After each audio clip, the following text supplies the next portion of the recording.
اتقوا الله حق تقاته ولا تموتن إلا وأنتم مسلمون يا أيها الناس اتقوا ربكم الذي خلقكم من نفس واحدة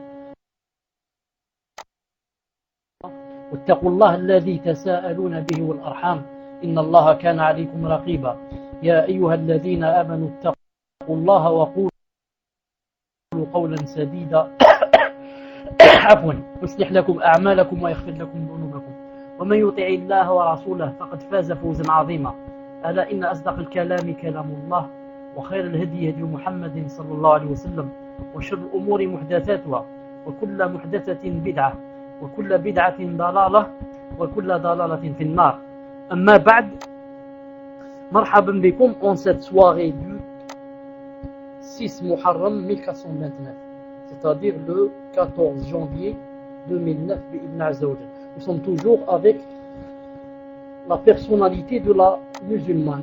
Nous sommes Inch'Allah Ta'ala au 6e cours.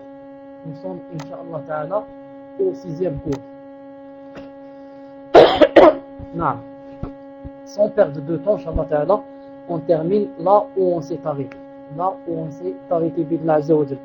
Il a dit, dans cette glorieuse période de la femme musulmane combattante, nous retiendrons ainsi le nom d'une femme aussi méritoire et distinguée que Nasiba bint Ka'b. Il s'agit de qui? Il s'agit d'Umm Sulaym bint Milhan,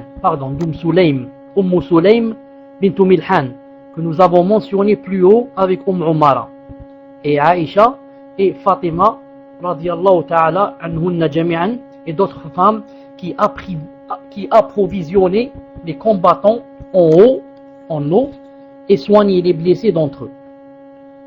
À présent, nous allons la voir dans un autre épisode aussi honorable que le premier, quand le messager d'Allah sallallahu alayhi wa sallam s'apprêta à quitter Médine pour la conquête de la Mecque. Alors Abu Talha, l'époux d'Umm Sulaym, fut parmi les combattants. Pendant ce temps-là, elle était enceinte. Umm Sulaym était enceinte et sa grossesse était à terme. Cependant, cela ne l'empêcha pas de décider d'accompagner son mari pour obtenir l'honneur du combat pour la cause d'Allah. Elle s'occupait peu des difficultés d'un tel voyage, de la longueur du trajet à faire et des conditions inconfortables à endurer. En raison de ces pénibles conséquences qu'il redoutait, Abu Talha demanda au prophète alayhi salam s'il pouvait autoriser sa femme ainsi enceinte à les accompagner. Mais le prophète lui accorda son autorisation et elle en fut réjouie. Ainsi, en compagnie de son mari, elle assista à la victoire éclatante des musulmans sur les mécréants.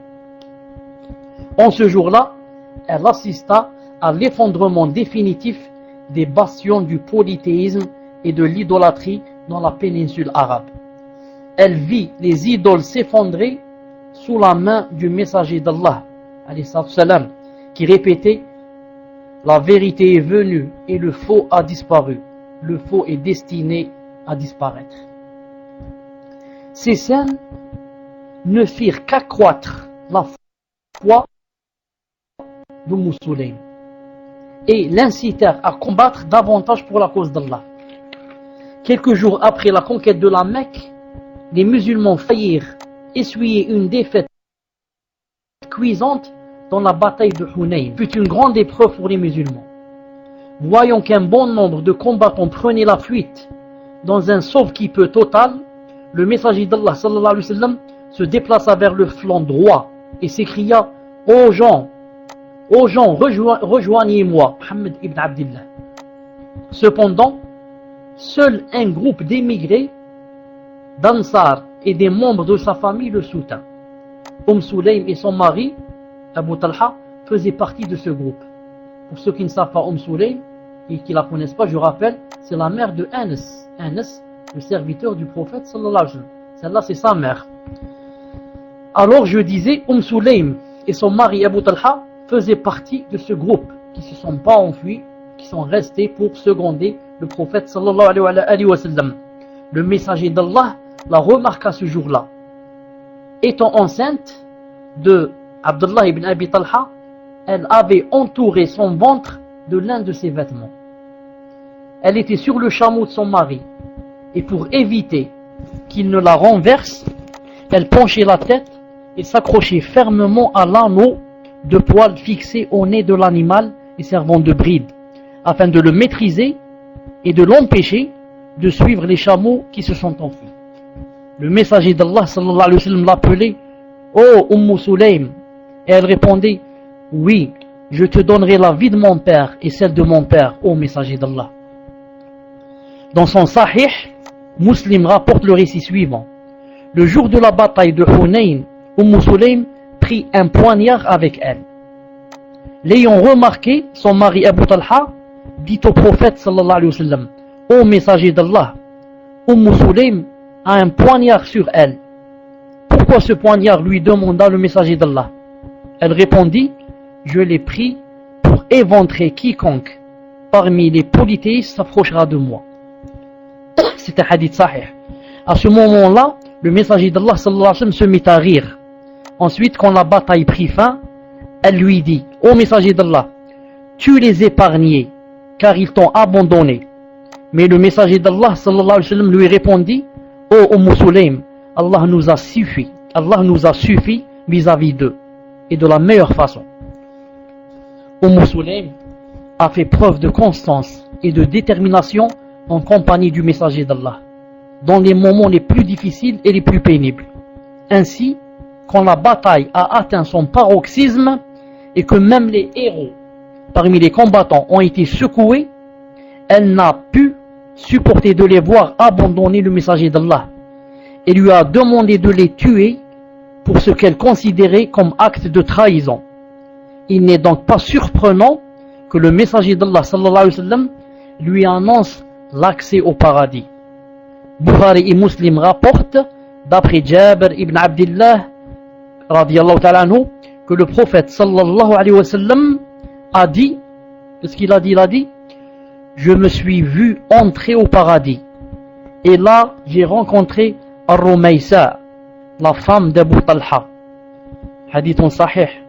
Regardez, Sharh al-Baghawi, Sharh al-Sunnah, al-Baghawi, volume 17, page 86. Naam. Qu'est-ce qu'il a dit? J'ai rencontré Ar-Rumaysa. Ar-Rumaysa. Ar-Rumaysa, c'est qui? C'est Sulaym, la mère de Anas radiyallahu ta'ala anha. C'est le diminutif de Ramsa, qui signifie en français la chassieuse. Sulaym a été surnommée Rumaysa parce qu'elle avait la chassie aux yeux. Si quelqu'un sait ce que c'est la chassie, qu'il nous le dise. Elle avait la chassie aux yeux. C-H-A-2-S-I-E.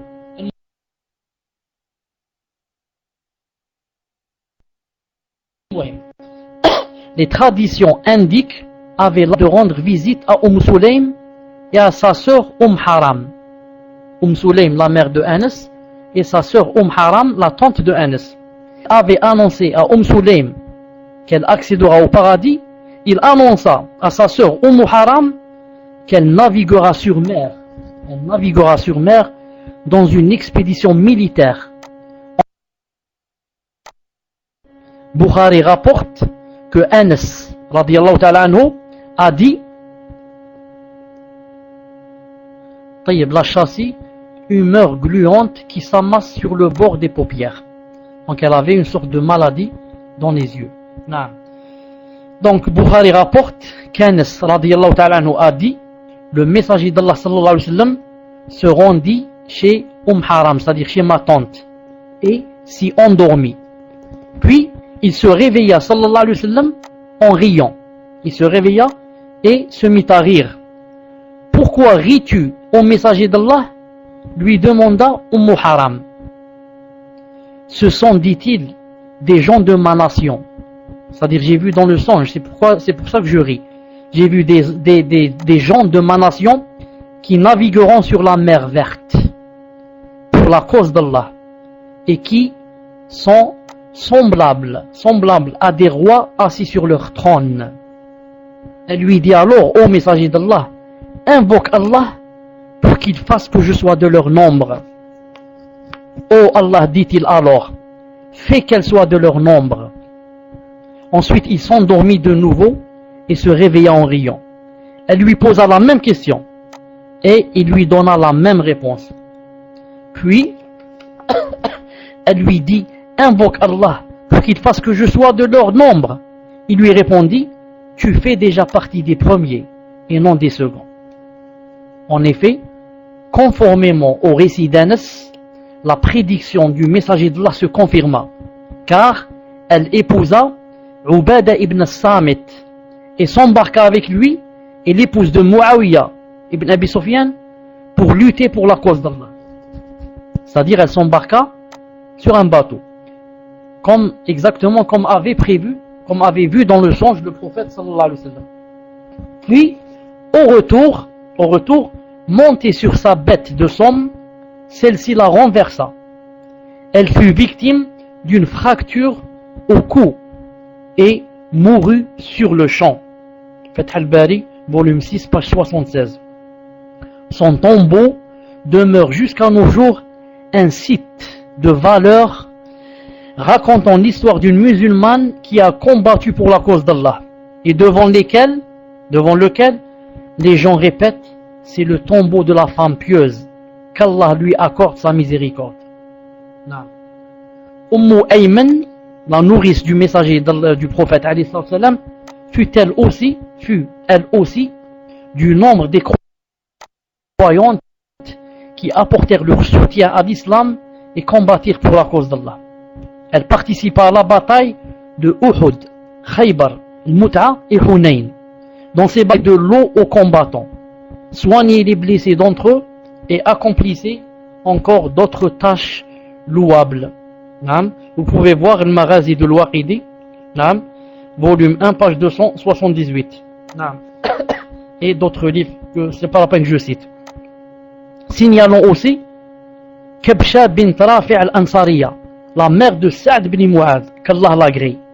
Celle-là aussi, elle a assisté à des batailles et a soutenu la cause d'Allah Azza wa Jal. De ces croyantes engagées pour la cause de l'islam, citons aussi Al-Furay'a bint Malik et Hisham bint Haritha ibn Nu'man, qu'Allah l'agrée. Ces deux femmes furent parmi celles qui, sous un arbre à Al-Hudaybiyah, prêtèrent au messager d'Allah le serment d'allégeance nommé le serment de l'agrément. Les polythéistes de Quraysh ayant empêché les croyants de se rendre à la Mecque, le messager d'Allah sallallahu alayhi wa sallam leur envoya alors Uthman ibn Affan radiyallahu ta'ala anhu en émissaire. Mais ce dernier s'attarda si longtemps à revenir que les musulmans crurent que les Qurashites l'avaient assassiné. C'est en ces moments de doute pour certains que ce serment a eu lieu. Ceux qui y participèrent bénéficièrent du don auquel tout croyant aspire, l'agrément d'Allah. À ce sujet, Allah révéla un verset qui sera éternellement récité tant que les cieux et la terre existeront. Allah Ta'ala a dit, Allah est très certainement agréé. Allah a très certainement agréé les croyants quand ils t'ont prêté le serment d'allégeance sous l'arbre. Il a su ce qu'il y avait dans leur cœur et a fait descendre sur eux la quiétude. Et il les a récompensés par une victoire proche. Coran 48, 18. Donc, ici, il parlait aussi de qui? De ces femmes-là. Naam. al-Mundir, Salma bint Qais, participa elle aussi au serment de l'agrément. Naam. Comme elle avait déjà participé au serment dit des femmes, on la surnomma alors la femme aux deux serments. Elle fut également du nombre des musulmans qui accompagnèrent le messager d'Allah sallallahu alayhi wa sallam pour assiéger les Banu Qurayda et bénéficia ainsi de l'honneur de participer à la lutte pour la cause d'Allah. Nous n'omettrons pas enfin de citer un autre nom et non des moindres, Asma bint Yazid ibn Sakan al-Ansariya radiyallahu ta'ala anha. Cette femme participa à la bataille du Fossé et à celle de Khaybar et fut présente à Al-Hudaybiyah et au serment de l'agrément. Par ses efforts multiples, elle ne cessa de soutenir la cause de l'islam et ses principes. De son engagement, le messager d'Allah sallallahu alayhi wa sallam fut satisfait jusqu'au jour où il rendit l'âme sallallahu alayhi wa sallam. Et même après la mort du prophète, elle continua dans cette voie. L'an 13 de l'Hégire, elle participa à la bataille d'El Yarmouk. Même après la mort du prophète sallallahu alayhi wa sallam, elle continua dans le chemin. Elle participa, après sa mort sallallahu alayhi wa sallam, dans la bataille de El Yarmouk, qui eut lieu au Shem, lointain nord de Médine, où elle encouragea les combattants à affronter l'ennemi et à résister. Les approvisionna en eau et soigna les blessés d'entre eux. La bataille de Yarmouk est l'une des plus célèbres dans l'histoire de l'islam. L'une des plus célèbres de l'histoire, dans l'histoire de l'islam. Et à laquelle la femme musulmane participa de manière active et déterminante. Pendant cette bataille, les combattants musulmans furent secoués, au point que certains d'entre eux se mirent à reculer. Cependant, les femmes présentes continuèrent à combattre et incitèrent les réticents parmi les combattants à avancer pour affronter l'ennemi en jetant sur eux des pierres et des bouts de bois. Ibn Kathir souligne l'héroïsme et l'honorable contribution de la femme musulmane à cette bataille. Il a écrit: en ce jour, les femmes musulmanes combattirent et tuèrent un bon nombre de Byzantins. Elles frappaient les fuyards parmi les musulmans et leur disaient: où allez-vous? Comptez-vous nous abandonner à ces barbares? En raison de ces réprimandes, aucun des combattants ne pouvait que regagner le camp de bataille. Le champ de bataille. Quand les hommes entendaient ces choses-là, celui qui voulait fuir, il a honte. Une femme qui te dit, qui est avec toi, elle a résisté, elle ne s'est pas sauvée. Et toi, tu es un homme, tu te sauves. Et tu l'entends dire: où allez-vous? Vous allez nous laisser avec ces barbares? Alors là, personne plus ne pourra jamais ni s'enfuir. On doit revenir au champ de bataille. Et donc la femme, comme vous voyez, non seulement elle participait avec sa main, mais elle participait aussi avec, en parlant, avec son cœur aussi. Son cœur solide, inébranlable, en faisant quoi? En faisant endurer les autres, et en quoi? Et en les faisant aussi résister. Et soutenir et seconder. Ce n'est pas obligé qu'elle prenne un revolver, mais des fois seulement, en disant une phrase pareille: comptez-vous nous abandonner à ces barbares? L'homme subhanallah ressent quoi? De la jalousie dans son cœur et dit: il est impossible qu'une femme résiste et que moi je me sauve. Et alors il tient debout. Ça me rappelle, vous connaissez vous tous ça, cette chose, du moins vous en avez entendu parce que vous êtes assez jeunes. Ce qu'ont fait les youyos des Algériennes quand c'était le temps où l'Algérie était colonisée et où les musulmans combattaient avec tout ce qu'ils pouvaient et qu'ils entendaient les youyos des Algériennes qui bien sûr les soutenaient. Et quand quelqu'un entend le youyou d'une femme dans une situation pareille, il ne retrouve que force, la force lui revient et c'est comme si on lui avait donné une fusée dans sa main. Cet excellent comportement de la part des musulmanes a eu un impact déterminant sur la résistance des combattants jusqu'à la victoire finale sur les Byzantins. Maintenant reste à dire, est-ce que le youyou est permis ou n'est pas permis? Ça c'est autre chose. Mais je veux dire seulement qu'il a eu un grand rôle dans la bataille en Algérie. En ce jour pénible, Asma bint Yazid manifesta une bravoure et un héroïsme qui firent défaut à bon nombre de combattants.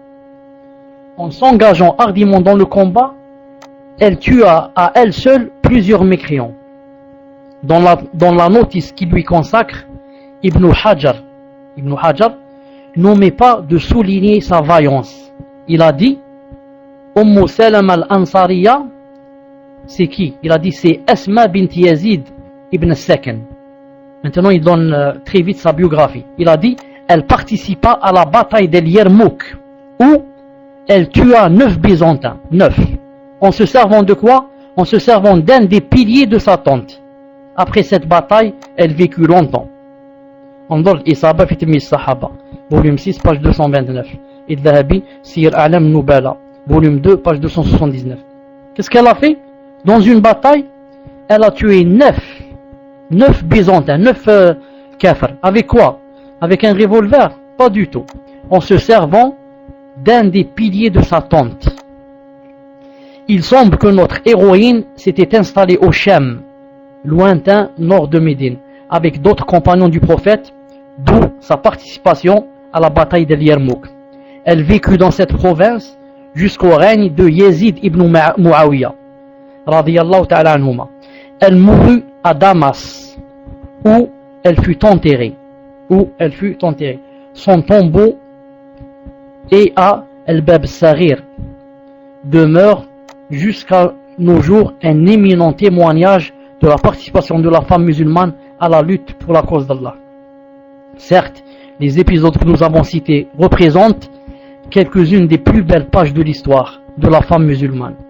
Des pages qui reflètent sa foi, sa sincérité et sa profonde conscience de la mission de la femme dans la vie, ainsi que ses devoirs envers son Seigneur et sa religion.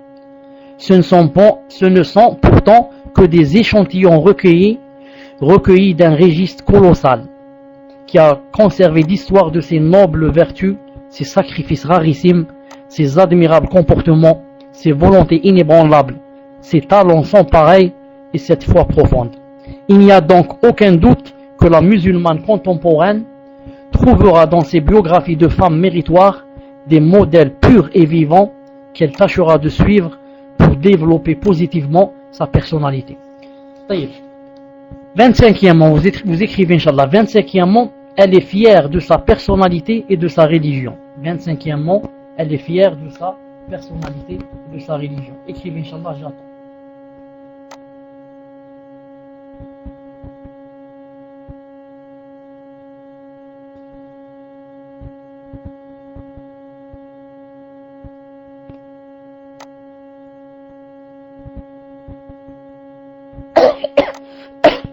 طيب 25e, elle est fière de sa religion et de sa personnalité et de sa religion.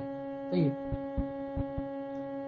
Ibn Qayyim, Muslim, tu n'as pas écrit. Elle est fière de sa personnalité et de sa religion. 25e.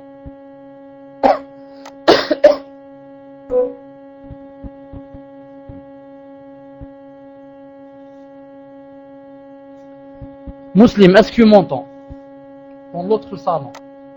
Naam, je parle dans l'autre salon qui est en Europe. Est-ce que déjà, je ne sais même pas s'ils entendent là-bas ou pas. Naam. Alhamdulillah. Tayyib, alhamdulillah. Bismillah ar-Rahman ar-Rahim.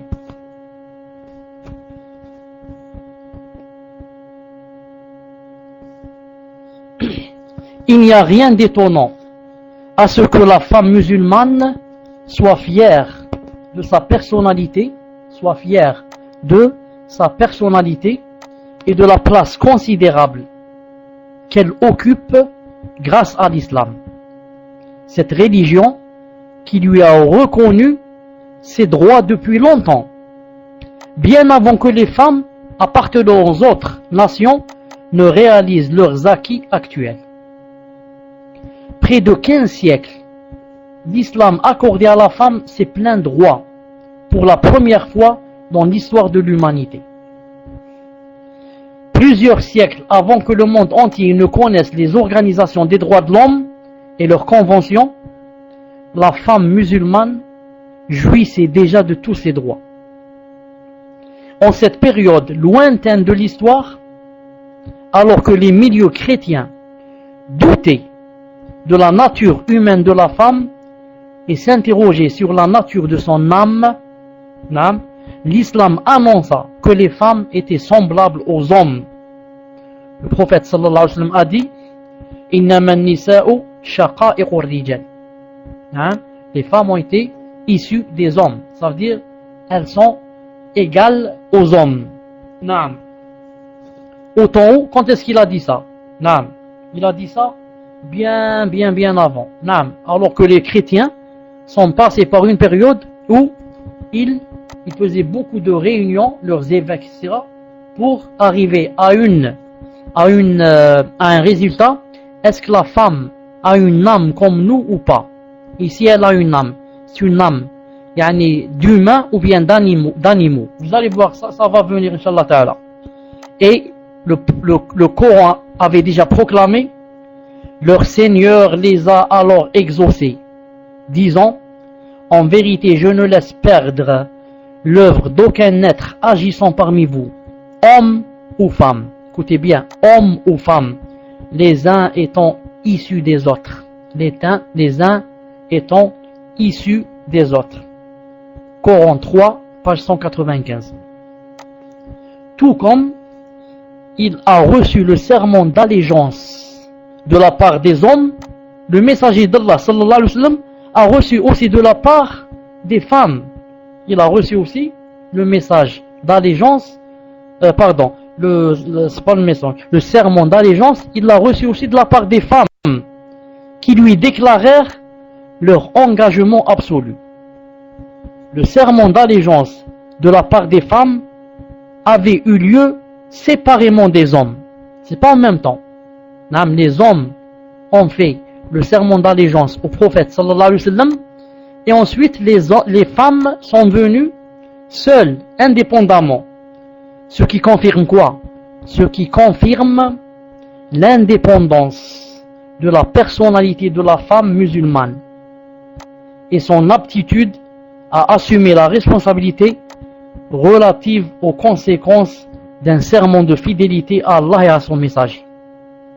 Cette pratique a eu lieu des siècles, avant que le monde contemporain ne reconnaisse à la femme son droit d'exprimer son opinion et de prendre part au suffrage universel.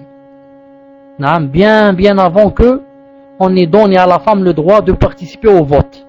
L'islam avait donné déjà à la femme son indépendance pour qu'elle vienne faire le serment sallallahu alayhi wa sallam seule,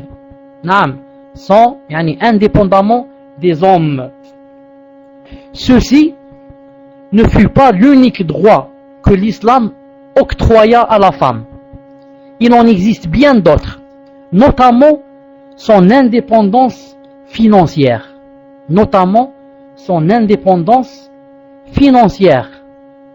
Son exonération des dépenses familiales. C'est pas la femme qui dépense, c'est l'homme qui doit dépenser.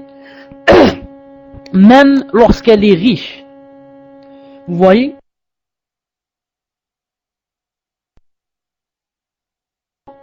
Même si la femme, c'est la plus riche du monde, ce n'est pas elle qui doit dépenser, mais c'est lui.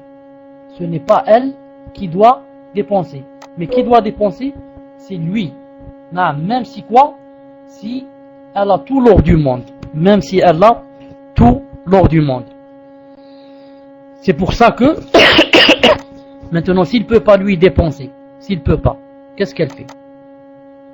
Est-ce qu'on l'oblige à ce qu'elle dépense de son argent? On ne l'oblige pas. Elle lui dit: c'est toi qui dois dépenser, ce n'est pas moi. C'est toi qui m'as épousé. Donc, certains ulama disent maintenant, s'il ne peut plus dépenser, qu'est-ce qu'elle va faire? Certains disent, elle demande le divorce, se basant sur la phrase qui dit Anfiq ou talliq. Anfiq ou talliq. Dépense ou divorce. Dépense ou divorce. Et il y a un deuxième avis, comme l'avis de Cheikh Al-Albani, qui dit que la femme, si son mari ne peut plus dépenser sur elle, n'a plus les moyens, elle ne demande pas le divorce. Elle patiente. C'est l'avis de Cheikh Al-Albani. C'est-à-dire, c'est le contraire du premier avis. Il dit, elle doit patienter, elle ne demande pas le divorce. Il y a un troisième avis qui me plaît, qui est bien.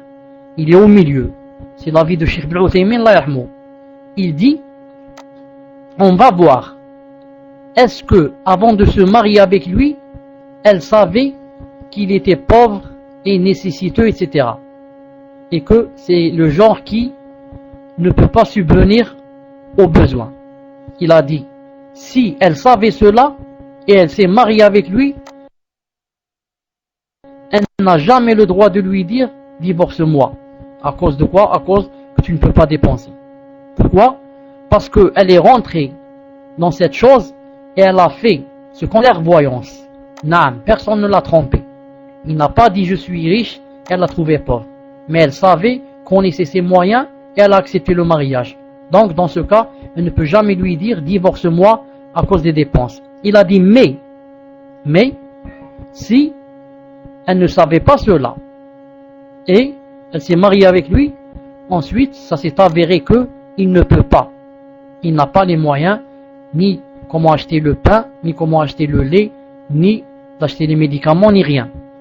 Il a dit, on va voir, est-ce que elle, par exemple, elle a les moyens de travailler un travail qui n'est pas interdit. Elle lui demande alors, puisqu'il ne peut pas subvenir, alors je travaille, bien sûr, comme j'ai dit, un travail qui n'est pas interdit. Il a dit, s'il lui accepte, il n'y a pas de problème. S'il n'accepte pas son mari, il a dit, alors dans ce cas, elle est obligée de demander le divorce. Wallahu subhanahu wa ta'ala a'lam. Donc, la femme, même en étant très riche, l'islam ne lui demande pas que l'homme, au niveau de la dignité humaine, de l'éducation et des obligations légales, d'ordre général, etc. Les droits que l'islam a octroyés à la femme sont nombreux et multiples. Et nous ne pouvons, par conséquent, les exposer ici dans leur totalité. C'est impossible. La considération ainsi que les droits et les prérogatives acquis par la femme musulmane ont atteint un stade qui suscita l'admiration des femmes occidentales. À ce sujet, il convient de citer les propos d'une femme américaine lors d'une conférence sur les droits de la femme en islam, donnée aux États-Unis par le grand érudit syrien Behjet al-Baytar. Étonné des droits et des attributions acquis par la femme musulmane depuis près de 15 siècles, cette américaine qui assistait et entendait à assister à cette conférence se leva et interrogea le conférencier. Ce que vous avancez sur la femme musulmane et ses droits est une réalité ou est-ce de la pure propagande?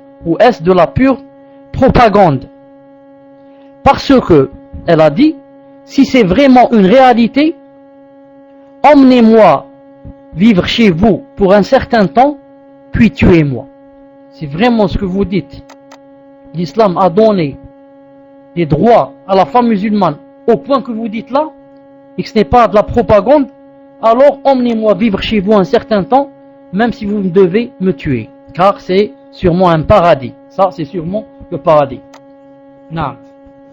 Nous nous contenterons de cette anecdote, car les propos indiquant l'admiration des femmes occidentales pour le statut de la femme musulmane sont multiples et bien connus.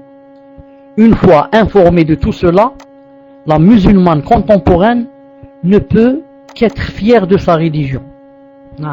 Et que posséder une fois de plus en plus,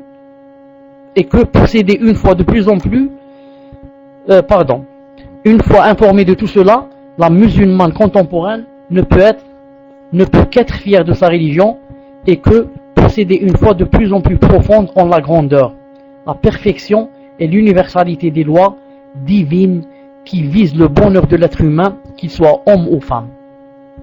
Il suffit qu'elle sache qu'au XXe siècle, en 1900 et quelques, au XXe siècle, aucun système n'a pu égaler ou concrétiser les réformes que l'islam a réalisées presque d'un seul coup, au profit de la condition de la femme. Subhanallah al-Azim. J'attire l'attention ici aux frères et aux sœurs qui ont des amis, etc., qui veulent rentrer dans la salle mais ne peuvent pas, parce qu'il n'y a pas plus de 200, de leur dire que le cours se passe en Europe, qu'ils peuvent assister à ce cours en Europe, section Europe, et qu'il n'y a que 42 personnes. Il n'y a que 42 personnes dans la salle d'Europe. Naam. Dites aux gens, mesakines, qui veulent entendre et qui ne savent pas qu'il y a une salle vide. Naam. Il suffit qu'elles sachent que lorsque la Révolution française annonça la déclaration des droits de l'homme vers la fin du XVIIe siècle, vers 1600 et quelques, elle l'intitula. Comment fut intitulée donc ces déclarations des droits de l'homme? Comment qu'elle intitulée? Elle l'intitula les droits de l'homme et du citoyen. Les droits de l'homme et du citoyen. Oublions ainsi la femme. Ils l'ont appelé les droits de l'homme et du citoyen. Oublions la femme. En effet, le premier article de cette charte stipule quoi? Les hommes naissent et demeurent libres et égaux en droit. Les hommes naissent et demeurent libres et égaux en droit. Les distinctions sociales ne peuvent être fondées que sur l'utilité commune. Ensuite, qu'est-ce qu'il y a eu? Ensuite, il y eut plusieurs tentatives pour ajouter le mot femme à ce premier article. Il y eut plusieurs tentatives. Pourquoi? Pour ajouter le mot femme. Car ils ont dit les droits de l'homme et du citoyen. Alors ils firent plusieurs tentatives pour changer la phrase et la faire devenir les droits de l'homme et de la femme, et non pas les droits de l'homme. Il y eut plusieurs tentatives pour ajouter le mot femme à ce premier article, mais en vain. Un siècle plus tard, en réfutant les thèses des égalitaires qui revendiquaient la participation de celles-ci au suffrage universel, l'éminent savant français Gustave Le Bon déclara dans son ouvrage intitulé Psychologie du socialisme que la femme ne fut l'égale de l'homme que durant les périodes de décadence. Allah, vous avez entendu ce qu'il a dit? La femme ne fut l'égale de l'homme que durant les périodes de décadence. Il ne faut pas qu'elle soit l'égale de l'homme dans une société moderne et comme ça.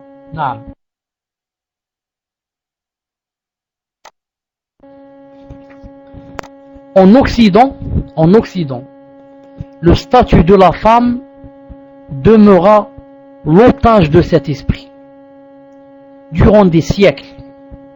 Et ce n'est qu'avec l'avènement de la Société des Nations, SDN, après la Première Guerre mondiale, puis l'Organisation des Nations Unies, ONU, suite à la Deuxième Guerre mondiale, que les militants des droits de la femme réussirent au terme d'un long combat à imposer des textes qui reconnaissent enfin l'égalité des droits entre la femme et l'homme. À chaque fois, ils se heurtaient à des obstacles dus à des coutumes et des conventions à caractère religieux. J'ajoute à cela l'absence, en temps opportun, de textes juridiques nationaux ou internationaux justes et équitables envers la femme.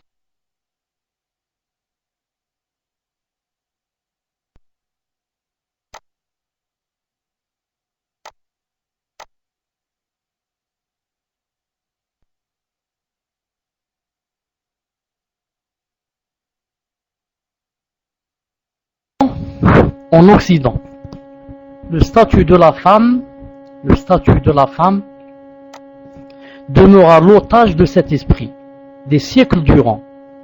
Et ce n'est qu'avec l'avènement de la Société des Nations, SDN, après la Première Guerre mondiale, puis de l'Organisation des Nations Unies, ONU, suite à la Deuxième Guerre mondiale, que les militants des droits de la femme réussirent au terme d'un long combat à imposer des textes qui reconnaissent enfin l'égalité des droits entre la femme et l'homme. Car à chaque fois, ils se heurtaient à des obstacles dus à des coutumes et des conventions à caractère religieux.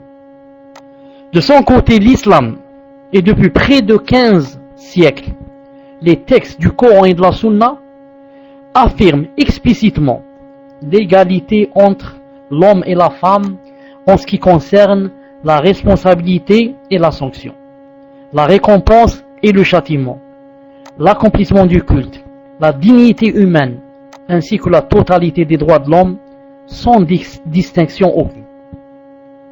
Tout en affirmant l'égalité de l'homme et de la femme au niveau des droits, l'islam a aussi affirmé leur égalité concernant les devoirs qui incombent à tout être humain. Il les a déclarés tous deux vicaires sur terre, khalifa, et en le leur confiant de la peupler et d'y adorer Allah. Il a déterminé à chacun des deux sexes le rôle qui lui incombe pour établir une société humaine vertueuse, sensée et pure. Les rôles de chacun sont complémentaires et non contradictoires. Les rôles sont quoi? Sont complémentaires. Ils ne sont pas contradictoires. Ils sont contradictoires dans les sociétés où on fait l'opposé. C'est-à-dire, on veut faire de la femme un homme et on veut faire de l'homme la femme. Alors là, tout se mélange et tout se contredit et plus rien ne peut marcher comme cela doit. C'est pour ça que si maintenant on force la femme à sortir travailler, surtout maintenant si on va lui donner un travail qui ne marche pas avec sa féminité, il va faire maçon, mécanicien, policier comme ça, cela va à l'encontre de la nature et de la fitra. Si vous voulez donc faire comme ça, alors on obligera l'homme à rester à la maison. L'homme restera donc à la maison et c'est la femme qui sort et qui doit dépenser et faire ce qu'elle doit faire, et l'homme il est à la maison avec quoi? Avec le ménage, et on lui dira aussi qu'il faut allaiter le bébé. On lui laisse le bébé, on lui dit allaite-le avec ta poitrine, fais comme tu veux, je ne sais pas comment tu dois faire, tu dois l'allaiter. L'homme est sorti, toi tu es devenu la femme ici. L'homme et la femme ont, comme j'ai dit, un rôle qui convient à chacun d'après quoi sa nature. On ne peut pas faire le contraire. On ne peut pas faire le contraire, ça ne peut pas marcher. C'est contre nature, c'est contre nature.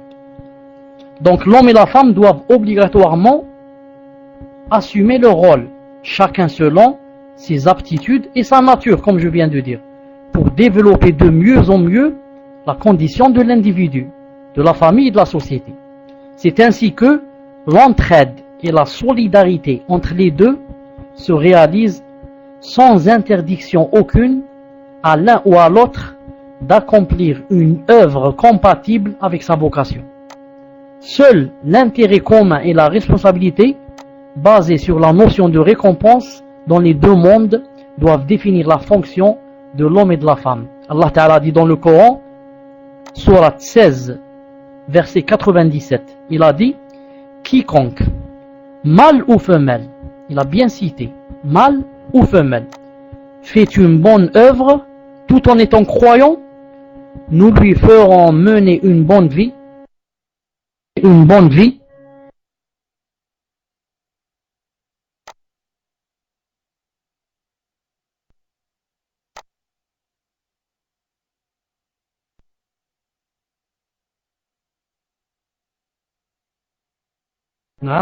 en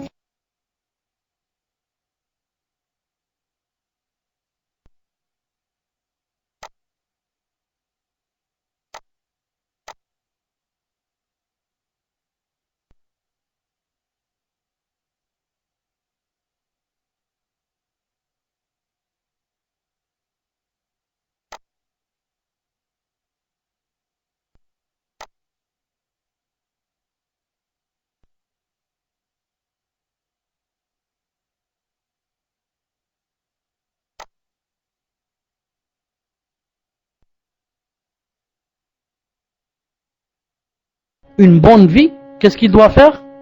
Il doit faire une bonne œuvre tout en étant croyant. Il doit faire une bonne œuvre tout en étant croyant. Donc, celui qui cherche ici, celui qui cherche là, ce qu'on appelle le bonheur, c'est quoi? Ce n'est pas l'argent, ce n'est pas la beauté, ce n'est pas les milliards. C'est quoi? C'est tu dois obéir à Allah subhanahu wa ta'ala étant croyant et tu fais de bonnes œuvres.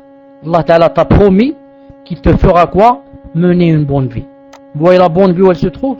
C'est pour ça que vous voyez des gens qui sont milliardaires et qui sont très malheureux. Pourquoi? Ou bien ils ne sont pas croyants, ou bien ils ne font pas les bonnes œuvres. Ou bien ils ne sont pas croyants, ou bien ils sont croyants et ils ne font pas les bonnes œuvres. Al-Muhim. Le prophète alayhi salam souligne dans un hadith que nous avons cité plus haut que l'homme et la femme sont chacun pour sa part responsables et qu'ils sont tenus à assumer cette responsabilité. Une musulmane consciente des préceptes de sa religion et du noble statut que l'islam lui a octroyé près de 15 siècles doit savoir qu'avant, écoutez bien ce qui va suivre, avant l'avènement de l'islam, les droits de la femme étaient lésés par toutes les anciennes législations, que ce soit dans la péninsule arabique, en Inde, à Byzance ou dans le monde médiéval chrétien. Partout dans le monde ancien, la condition de la femme était des plus déplorables. Cet état de choses ne doit donc qu'accroître sa fierté de sa religion, de sa personnalité et du prestigieux statut qu'elle a atteint. Le leader indien, Nehru, on dit en arabe Nehru, résume parfaitement le statut de la femme dans les législations antiques. Naam. Dans son livre Discovery of India, il a écrit, qu'est-ce qu'il a dit? Il a dit, quant au statut de la femme dans les lois de Manu, il était sans doute déplorable. Selon cette législation, les femmes devaient demeurer dépendantes de leur père, leurs époux ou leurs fils, car leur coutume stipulait que l'héritage des hommes décédés devait être légué exclusivement aux mâles parmi les ayants droit. Subhanallah al-Azim. Et Nehru de commenter cette triste réalité en disant, dans tous les cas, le statut de la femme dans l'Inde antique était bien meilleur que celui de ses semblables dans la Grèce antique, à Byzance ou dans les premiers temps de la chrétienté. Le statut de la femme donc dans le droit romain était basé sur des lois qui ne lui reconnaissaient aucune capacité juridique. Ces lois consistaient à faire d'elle, consistaient à faire de la femme, même quand elle atteint l'âge adulte, une éternelle mineure qui dépend durant toute sa vie de la tutelle du père ou de l'époux. En raison de sa féminité, elle ne disposait d'aucune liberté. D'ailleurs, elle faisait partie du legs, elle faisait partie de l'héritage, et n'avait le droit à aucune part d'héritage. Dans cette législation, la femme était considérée comme un bien, faisant partie des possessions de l'homme, d'où sa subordination à ce dernier et sa privation de toute liberté de prendre ses propres décisions. Les effets de ces lois ont survécu jusqu'à nos jours et sont tangibles dans la plupart des pays contemporains, car une bonne partie des législations de ces pays est encore influencée par le droit romain. La chrétienté, dans ses premiers temps, n'a pas échappé elle aussi à l'influence du droit romain, ce qui a engendré en son sein la déplorable condition de la femme mentionnée par Nehru. Certains religieux chrétiens, subhanallah, écoutez bien ce que ont pensé les chrétiens, sont allés même jusqu'à exprimer leurs doutes sur la qualité humaine de la femme et sur la nature de son âme.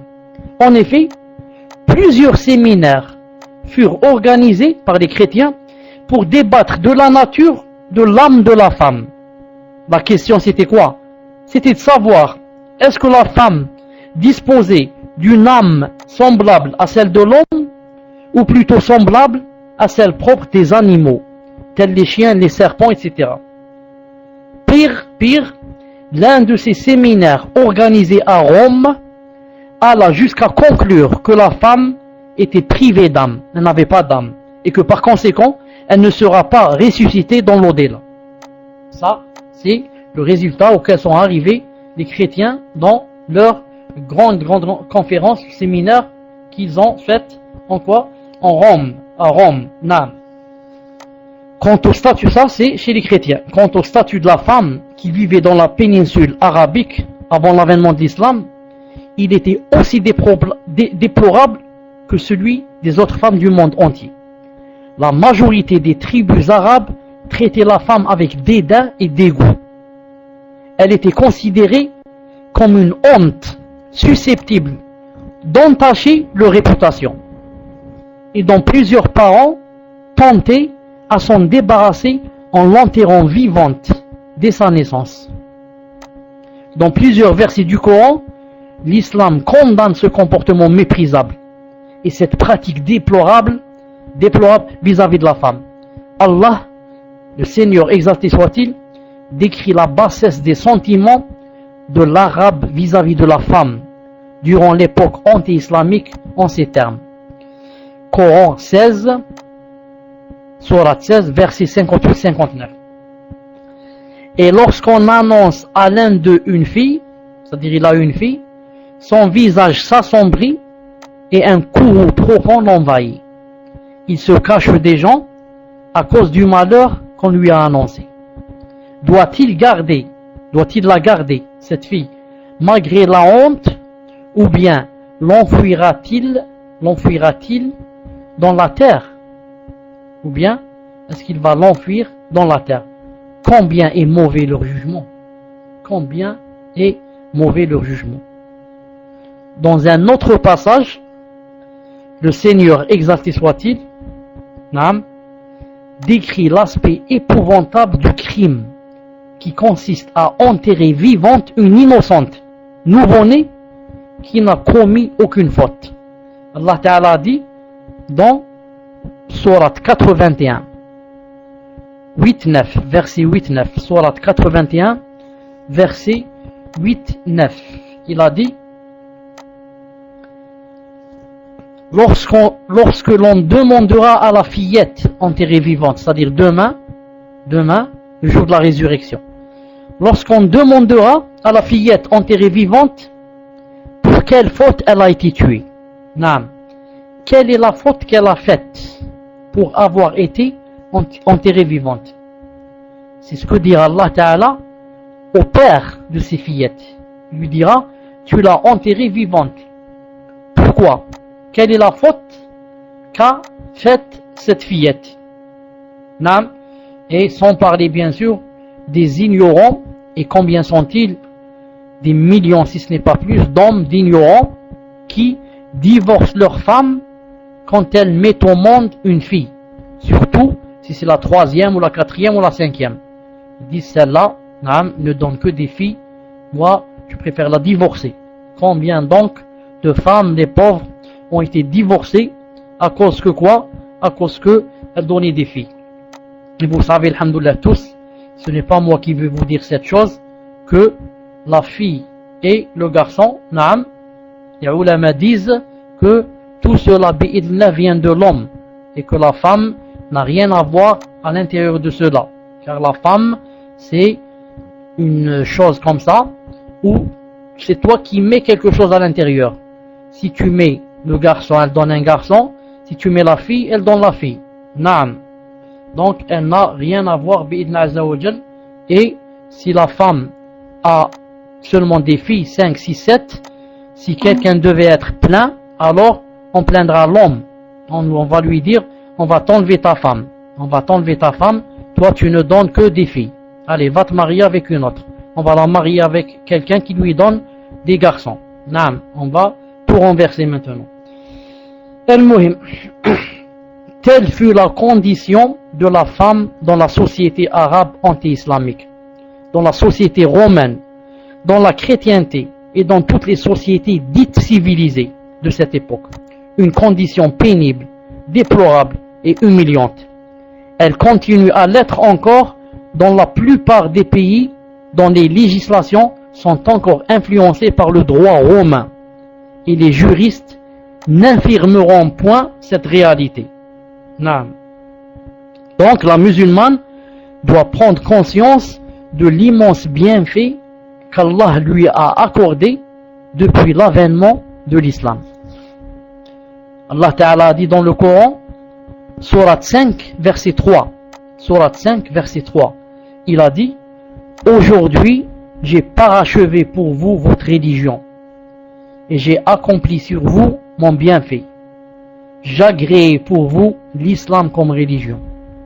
Je répète, aujourd'hui, j'ai parachevé pour vous votre religion et accompli sur vous mon bienfait. J'agréé pour vous l'islam comme religion. Naam.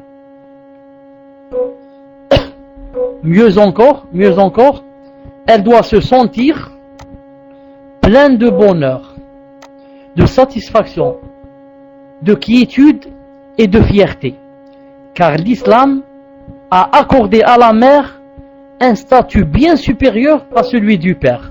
L'islam a accordé à la mère un statut bien supérieur à celui de qui? À celui du père. On rapporte à ce propos qu'un homme vint voir le prophète sallallahu alayhi wa sallam et lui demanda, lequel parmi les gens mérite le plus ma bonne compagnie? Lequel parmi les gens mérite le plus ma bonne compagnie? Le prophète sallallahu alayhi wa sallam lui répondit, ta mère. Et qui ensuite? Dit-il. Ta mère fut la réponse. Et qui ensuite? Dit-il, la troisième fois. Ta mère, finit par dire le prophète sallallahu alayhi wa sallam. Et moi je connais un hadith sahih, authentifié par Sheikh Al-Albani rahimahullah, où cette question a été posée, non pas 3 fois comme dans ce hadith, mais 5 fois. 5 fois. La 5e fois, je parle de 4 ou 5 fois, il lui dit ta mère, ta mère, ta mère. Et c'est seulement la 6e fois, je crois, qu'il lui a dit ton père, ou bien la 5e. Subhanallah al-Azim. Naam. De par la nature de sa formation physique, la femme est biologiquement disposée à porter le fœtus, puis à allaiter le nourrisson et à veiller sur lui. Or, tout cela représente une lourde et pénible tâche dont l'importance est soulignée par le Coran. C'est tellement important et difficile et lourd comme tâche que ça a été inscrit, mentionné par le Coran. Allah Ta'ala dit dans le Coran 31-14. Il a dit, nous avons recommandé à l'homme ses parents, c'est-à-dire qu'il doit leur obéir. Sa mère l'a porté, subissant pour lui peine sur peine, alors que son sevrage a lieu pendant les 2 ans. Sois reconnaissant envers moi, ainsi qu'envers tes parents. Vers moi est ta destination. Vous avez remarqué qu'Allah Ta'ala a cité ici la mère et non pas le père. Ensuite il les a joints les deux. Il a dit, sois reconnaissant envers moi, ainsi qu'envers tes parents. Mais auparavant, qu'est-ce qu'il a dit? Nous avons recommandé à l'homme ses parents, sa mère l'a porté. Il n'a pas dit son père. Là, sa mère l'a porté, subissant pour lui peine sur peine, alors que son sevrage a lieu pendant les 2 ans. En contrepartie, l'homme doit prendre en charge sa famille et lui assurer subsistance et dépenses. Cependant, et en dépit des efforts qu'il effectue dans ce sens, l'homme restera en deçà du statut que l'islam a accordé à la mère. Ce statut est cautionné par le hadith précédent, dans lequel le prophète sallallahu alayhi wa sallam répondait à l'homme qui l'interrogeait sur la personne qui méritait le plus sa bonne compagnie. Il lui disait quoi? La mère, ta mère, naam. Subhanallah al-Azim. La mère, tellement c'est important, tellement elle a souffert. Vous voyez la différence entre la mère et le père? Naam. Le père, il est au travail, il vient le soir, il ne sait même pas ce qui s'est passé. Et il peut voir son fils malade, et des fois ça peut rien lui dire. Il dit, je suis fatigué du travail, laissez-moi un peu dormir. Là, peut-être que même sa femme lui dit, on doit le prendre à l'hôpital. Il dit, je suis fatigué. Et peut-être il ne ressent rien, il va dormir. Alors que la mère, sûrement qu'elle n'a pas dormi toute la nuit, depuis que la fièvre a commencé à toucher son enfant. En parlant de la mère, écrivez numéro 1 si vous m'entendez. En parlant de la mère, ça me rappelle, attendez que, en parlant de la mère, ça me rappelle une fois quand j'étais en terminale. C'est-à-dire, j'avais peut-être 19-20 ans, donc on va revenir 35 ans en arrière. Il y a 35 ans, quand j'étais en terminale. Donc pour préparer le bac, on était en terminale littéraire, on avait des livres, je ne sais pas si on les avait achetés ou bien on les avait prêtés, des livres qui s'appellent Préparation du bac. Préparation du bac. Qu'est-ce qu'il y a à l'intérieur? Il y a des sujets, et les sujets sont, il y a les réponses aussi. Il y a les questions, par exemple, et les réponses. Par exemple, préparation au bac mathématiques. Tu achètes un livre de mathématiques plein de quoi? Plein de problèmes, etc. Et tu as la réponse aussi, la solution. Et ces questions, bien sûr, ont été posées au bac des années précédentes. Or, moi, comme j'étais en littéraire, j'ai acheté ou prêté un livre qui s'appelle quoi? Préparation du bac, dissertation. Dissertation. Comment écrire une dissertation? Vous savez, la dissertation, la rédaction. Comment choisir les mots, etc. Bref. Je me rappelle que ça existe toujours. Anabac et prépa-bac. Voilà, ça existe toujours. Alhamdulillah. Je me rappelle ce livre-là qui parlait de dissertations qui ont été écrites par des élèves pendant le bac. Et une des dissertations, vous savez combien on a donné à l'élève? On lui a donné 20 sur 20 au bac. Il a écrit une dissertation, on lui a donné 20 sur 20. Or, tout le monde sait que la dissertation, on ne peut jamais avoir plus de 14 ou 15. Si le prof te donne 15 en dissertation, c'est que classe, tu peux toi-même aller enseigner. Non. Et celui-là, on lui a donné 20 sur 20 en dissertation. Je me rappelle, ça parlait de la mère. La question, le sujet c'était à peu près, parler de votre mère qui éprouve beaucoup de difficultés dans la vie, etc. Et essayer de décrire ses peines. Essayer de décrire ses peines. Ou quelque chose comme ça. Je me rappelle que cet élève qui a eu 20 sur 20 et qui a écrit 2 ou 3 pages, mais je me rappelle d'un petit passage, c'est tout, peut-être 3, 4 ou 5 lignes. Lorsqu'il a dit, à peu près c'est comme ça, il a dit, d'abord il a parlé de sa mère que il n'avait pas de père, etc. Et que sa mère avait toujours son dos courbé sur la machine à coudre. Il dit, elle est toujours là en face de moi sur la machine à coudre, pour coudre des choses et les vendre pour qu'elle dépense. Car il n'y avait pas de père. Il a dit, jamais le visage de ma mère ne reflète les soucis qui peuvent lui torturer l'âme. Mais parfois ces soucis sont tellement lourds que rien qu'à façon dont je le regarde que quelque chose ne va pas. Et c'est pourquoi je l'invite doucement à épancher son cœur contre le mien, car le poids des soucis devient moins lourd, porté par 2 cœurs qui s'aiment tendrement.